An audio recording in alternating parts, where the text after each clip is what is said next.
The aim of life of a human being is to be happy and to give the maximum that a man can give. So it is with me. I instinctively felt that I can make my largest success in chess, and I became a chess maestro. Alexander Alekhine. Chicago, World Exhibition 1933.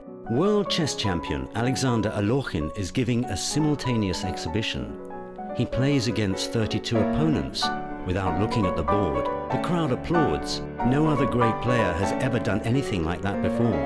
Alexander Alekhine, a son of a State Duma representative who has recently finished the Imperial School of Jurisprudence, a titular counselor, a landlord of vast black earth lands in the center of Russia, and a chess genius. He should have a bright future in the Russian Empire. The revolution took everything he had away. He lost his parents, his land, titles and ranks with the vanishing Russian Empire. He only had his miracle chess talent, and Alekhine was to use it to fight for his life and existence. He was only 16 when he won a luxury china vase as a generous prize from His Majesty for winning the Russian amateur tournament and the right to call himself maestro.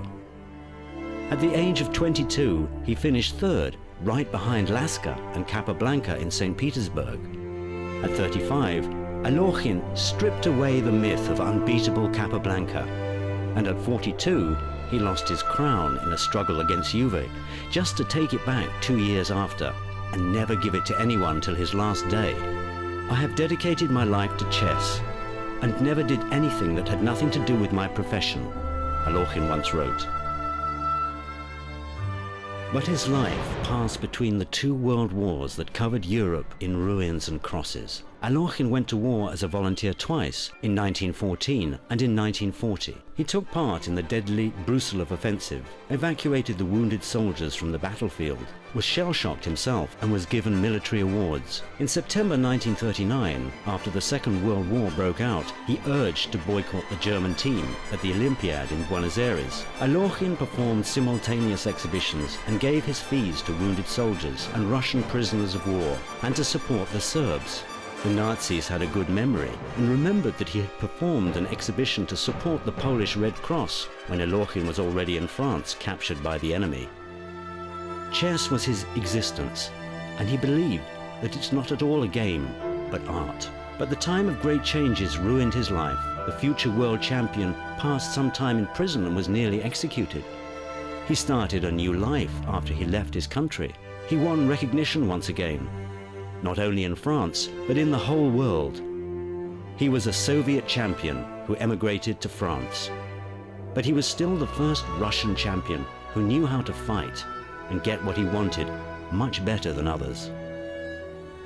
Nowadays, Alekhine rests in peace at Montparnasse, where his tombstone has laconic words carved on white marble. World champion, chess genius of Russia and France. In 1927, when Alekhine defeated the unbeatable Capablanca, Paris newspapers wrote, "France feels proud that the new world champion is a Frenchman, although it remembers that he is Russian by origin."